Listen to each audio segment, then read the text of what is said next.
आप विचार कीजिए, गर्भवास में, जन्म में, रुग्णावस्था में, बुढ़ापावस्था में, अज्ञान में, मृत्यु में कितने दुख है, कितने कष्ट है।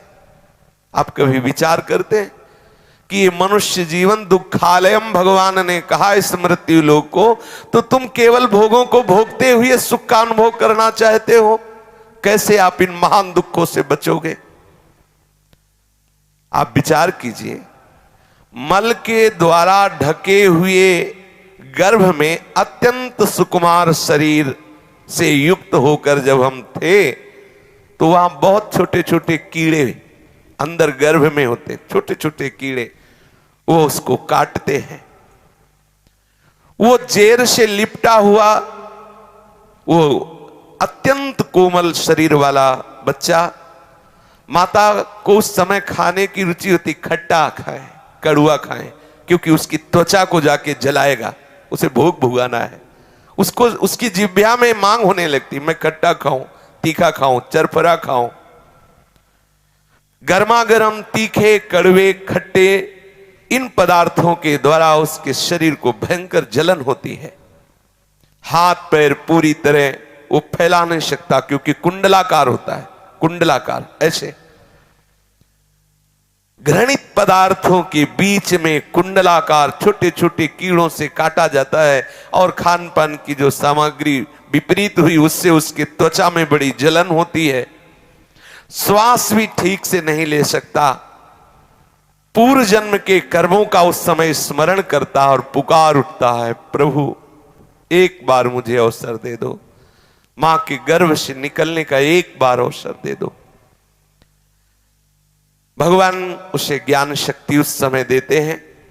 वो विचार करता, अनेक जन्मों के कर्म उसे दिखाई देते हैं, कांप जाता है, प्रभु एक बार अवसर दे दो, मैं बस जन्म लेते ही आपका भजन करके इन समस्त कर्मों का नाश करके आपकी प्राप्ति करूंगा। भगवान की अहेतुकी कृपा होती है। मल मूत्र शुक्र रुधिर में लिपटा हुआ वो बच्चा प्राजापत्य नामक वायु से प्रेरित होता है। श्रुति नामक वायु उसे धक्का देती है और वो मुख नीचे किए हुए बड़ा कष्ट सहता हुआ माता के योनि द्वार से बाहर निकलता है, बड़ा कष्ट सहता हुआ। जन्मत मरत दुशाह दुख होई। आप कल्पना भी नहीं कर सकते कि कैसे कष्ट से जन्म होता है, कैसे कष्ट से हम गर्भ में रहे। ये माया की चाल है, ढक देती है, वो ज्ञान प्रकाशित नहीं हो पाता। जब ही जन्म होता है इतना भयानक कष्ट होता है कि मूर्छित हो जाता है कुछ क्षण के लिए। इसके बाद जब चेतना जागृत होती है तो बाहर की वायु स्पर्श करते हुए सारा ज्ञान मूर्छावस्था में ही चला गया जो भगवत प्रेरित हुआ था। फिर चेतना जब आई तो वो अपने जो कई जन्मों के संस्कारों को देखकर विकल हुआ था कि अब बस भजन ही करूंगा। भूल गया, एकदम भूल गया। कहां कहां कहां वो जो ज्ञान था, वो जो आनंद था, वो जो संकल्प था, वो कहां गया। जैसे कांटों से बिधा हुआ कोई कृमि तड़पता है, ऐसे वो घृणित पदार्थों के बीच में कृमि की तरह छटपटाता होता है। उसे उठाते हैं, बच्चा हुआ, आनंद मनाते हैं जगत में। उसको करवट बदलने की भी सामर्थ्य नहीं है अभी।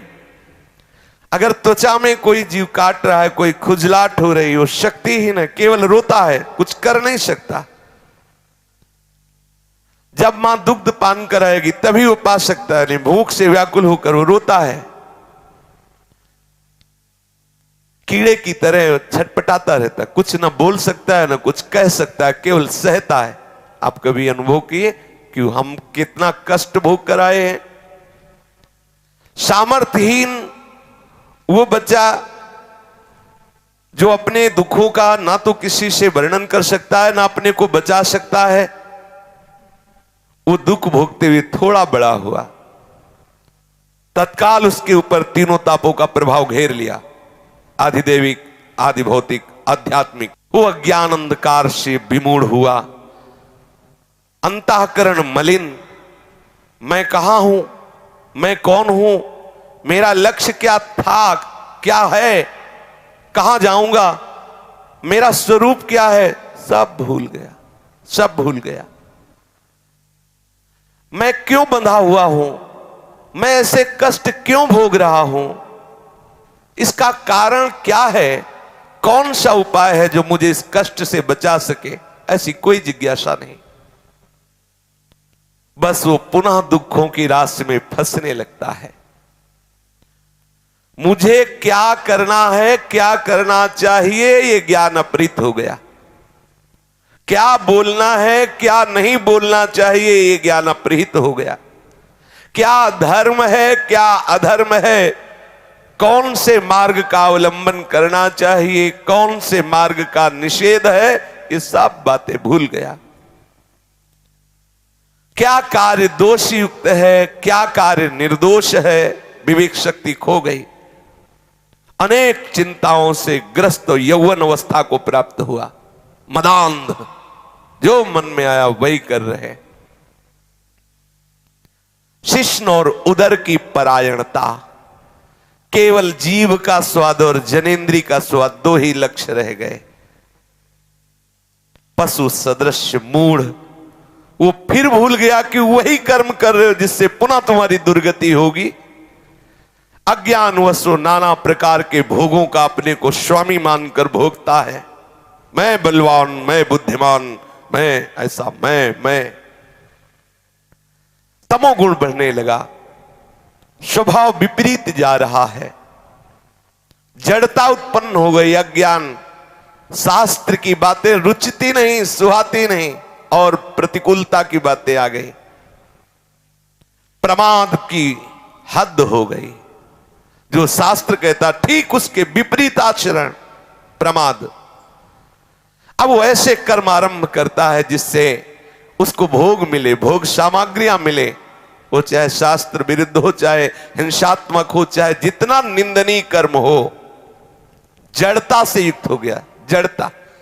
ये शरीर से अहम कर लेना, यही जड़ता है। वो ऐसे कर्म करने लगता है कि उसे नरकों की प्राप्ति होती है। अरे मूर्खता का त्याग करो। ये लोक परलोक के विवेक से शून्य होकर केवल पशुता से युक्त हो गए। अज्ञान जनित यौवन अवस्था में ऐसे ऐसे भयंकर अपराध करता है मनुष्य, पूछो मत। भयंकर अपराध, आज ऐसा किया जाए, आज ये पाया जाए, चलो उसको काटो, आज ऐसा किया, उसको खाया जाए, ऐसा किया जाए। उसको पता नहीं है कि तुम जिन कर्मों को कर रहे हो तुम्हारे लिए कितना घातक कर्म होगा।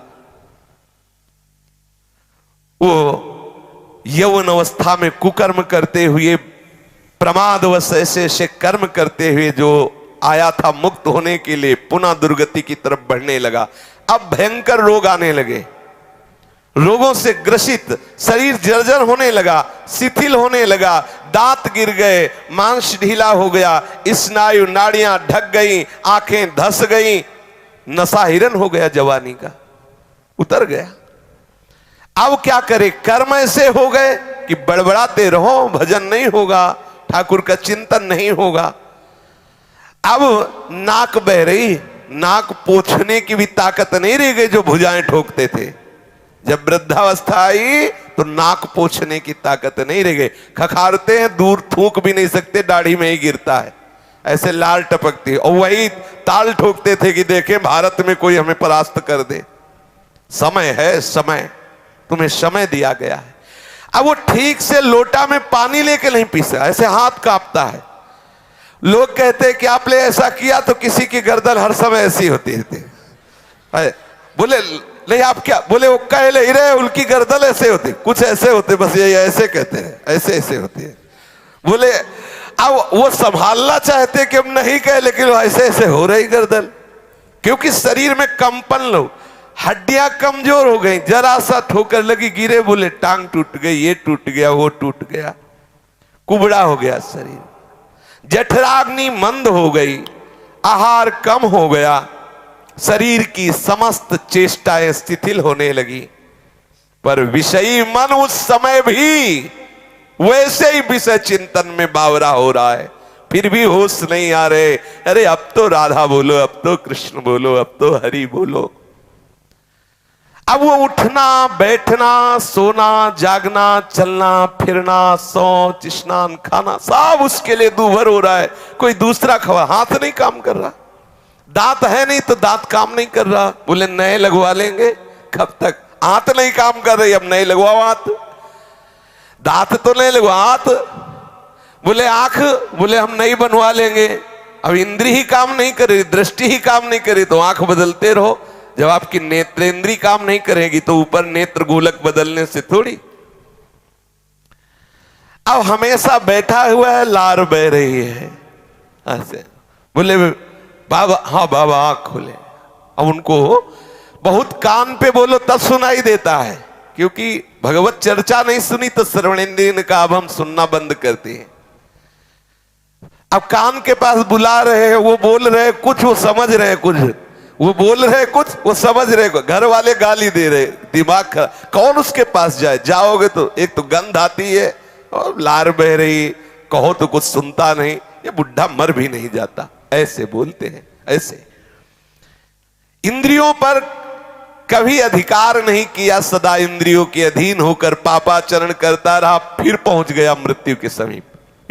फिर गया। जिस महान दुर्गति से बचने के लिए हरि ने अवसर दिया था, फिर वहीं पहुंच गया। चूक हो गई। अब उस समय उसको जितने उसने पाप किए, भोग भोगे, वो सब एक साथ आकर्षित करते, ध्यान रखना, आकर्षित करते हैं। एक शब्द उच्चारण नहीं कर सकता, हृदय थर थर कांपने लगता है, श्वासों में कफ रुक जाता है, श्वासों में जाके अरे बहुत दुर्गति होती है, कफ रुक जाता है, ना तो नींद ले सकता है ना तो भूल सकता है। कितने कितने भयानक कष्ट उसके ऊपर। स्त्री पुत्र नौकर चाकर सब उसकी अवहेलना करने लगते। वो बोलना चाहता, सुनो हमें प्यास लगी है, वो निकल गए, पास से निकल गए। बहु बेटे जिनको उसने बहुत प्यार से पाला, जिनके लिए अधर्म करके धन एकत्रित कर लिया, वो वहां नाश्ता पा रहे हैं कई तरह के पदार्थ, और वो देख के ललचा रहा है। अगर कुछ बोले तो डांट खाए। और क्योंकि अब वो कहते हमको भी ना, बोले हमें तो ड्यूटी में जा, पड़े पड़े खांसता रहता, पा लेना कभी तू पा लेना, और अवहेलना करके निकल जाते हैं। और आजकल तो बहुत बढ़िया कृपा हो गई, घर में ही नहीं रखते, अनाथालय में छोड़ाते हैं, वृद्धाश्रम में जाके कुछ रुपए जमा किए और ये ले अब कूड़ा करकट वहीं जमा करो। बेकार शोभा बेकार होती घर की। जो भगवत स्वरूप वयोवृद्ध हैं, जिनकी सेवा करना हमारा परम धर्म है, उनको हम अनाथालय में भेज देते हैं। हाँ, क्यों? अब हमारी सो खराब होता है ना, दरवाजे में बैठे खांसता रहता है, थूकता रहता है। वीआईपी लोग हमारे मित्र हैं, ये वहीं तुम भी पहुंचोगे, वीआईपी वहीं पहुंचोगे। जो तुम अपने माता पिता बुजुर्गों का अपमान कर रहे हो, ठीक आप अपने लिए इंतजाम कर रहे हैं, अपने लिए इंतजाम कर रहे हैं। आहार विहार की भारी अंदर तृष्णा और बाहर कुछ है नहीं। परिवार के लोग डांटते हैं। हाँ, ये जवान बच्चे बूढ़े माता पिता को ऐसे डांटते हैं जैसे कोई बहुत घृणित नौकर से बात करता है। ऐसे चुप रहे, ऐसे डांट देते हैं।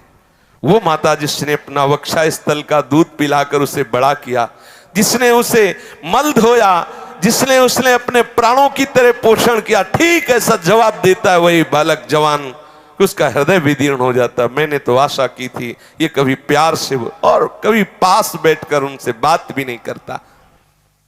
वो भयंकर क्लेश में जलता है। जो जो उसने कर्म किए वो कर्म उसके ऊपर हावी होते हैं। अब लंबी लंबी सांस ले रहा, असमर्थ हो गया, कोई उपाय नहीं दिखाई दे रहा। मृत्यु काल का समय आ गया। अब उसका दम घुटने लगा, शरीर कांपने लगा, बार बार मूर्छा होने लगी। ऐसी अवस्था में उसका चिंतन फंसता है, मेरे धन का क्या होगा? ये सब वो भोगेंगे जिनके लिए मैंने सब कमाया, वही मुझे गाली दे रहे हैं। ये धन भोगेंगे, मेरा धन भोगेंगे। वो चिंतन कर रहा पड़े पड़े, मेरे पीछे ये मेरी स्त्री कैसे रहेगी? क्योंकि इसने जीवन भर हमें प्यार किया, अब वो भी वृद्ध है, इसकी पता नहीं बच्चे देख रेख करेंगे कि नहीं करेंगे। ये नौकर लोग पता नहीं हमारे परिवार का ख्याल करेंगे कि नहीं करेंगे। बड़ा बस यही चिंतन, एक ऐसे ही चिंतन कि मरे तो कुत्ता बने आकर के, और अपने दरवाजे में छोटे पिल्ला बने, जब पत्नी को देखते कू कू करके पत्नी लात मारती है वो, अब वो फिर उसकी तरफ तो लड़कों को बुलाती, ये दुष्ट डंडे मार को करके भागता, ना रोटी मिलती है, वो घर की तरफ भागता, क्योंकि उसको ये था मेरा ही घर है ना। दुर्दशा होनी, छिपकली बन के दीवार में रंगोगे, घर वाले निकाल के मार डालेंगे, मारो इसको छिपकली, सांप मारो इसको मारो, क्योंकि इसने भजन नहीं किया, अब आके घर में रहना चाहता है। ममता जनित चिंताओं से वो मरणासन मनुष्य व्याकुल हो जाता है। महाबलशाली भगवान यमराज के पार्षद जो भयंकर देह, केवल लघु शंका छूट जाती उनको देखने से, इतने भयंकर हैं यमदूत, ऐसे थोड़ी है, देखने से जब आके घुर्राते हैं तो लघु शंका छूट जाती है, घुरघुराहट शुरू हो जाती है। अब कभी भजन किया नहीं तो सर्व समर्थ श्री हरि प्रिया का याद नहीं आया, स्मरण नहीं आया, नहीं वो बचा लेते। आंखें उलट गईं, तालू कंठ ओट सूख गए, भीषण यंत्रणा, बार बार हाथ पैर पटकता है, कंठ रुक जाता है, श्वास की गति रुक गई, गले में कफ आके अटक गया, और यमराज के दूत पिटाई शुरू किए, निकल बाहर इस घर से, मिला था ये शरीर तेरे को भजन करने के लिए, अपराध के, अब चल तुझे हम दिखाते हैं उसका परिणाम क्या होता है। अब वो बड़ा व्याकुल, यम किंकरों की मार से व्याकुल होकर प्राण निकलते हैं, ऐसे नहीं निकलते। मृत्यु के समय अपार कष्ट सहता हुआ वो प्राण त्यागता है। उस मनुष्य को जो धर्म विरुद्ध आचरण किए, पापाचरण किए, यमदूत पीटते हुए, नाना प्रकार की भयंकर यातना देते हुए, घुड़कते हुए, घसीटते हुए उसे ले जाते हैं यमपुरी, जहां से ले जाया जाता है गरम बालू, अग्नि और नुकीले यंत्र लगे हुए मार्ग में, घुस जाए पैर में, जलती हुई भयंकर उस यात्रा को घसीटते हुए पूर्ण करते हैं, न पानी न भोजन न मार, ऊपर से चल रही वो भयंकर नरकों की यंत्रणा को भोगता है। आप सोचते हैं कि हमें भजन करने की क्या जरूरत है, सत्संग सुनने की क्या जरूरत है, नियम संयम धारण करने की क्या जरूरत है, इसलिए जरूरत है कि तुम्हारी ऐसी दुर्गति ना हो। तुम समझते केवल पशुओं की तरह कमा लो, खा लो, मनमानी आचरण कर लो, कोई देखता तो है नहीं, भूल मत करो। बड़े बड़े महापुरुषों ने जो निश्चय किया है ये उनके अनुभव के विषय है। साक्षात भगवत स्वरूप भगवान व्यासदेव जी, श्री सुखदेव जी, ये साक्षात भगवान हैं, ये वर्णन कर रहे हैं। ऐसा है, इसलिए डरते रहो, कोई अपराध न बने और निरंतर भजन में रहो। शेष चर्चा आगे। श्री राधा वल्लभ लाल की जय।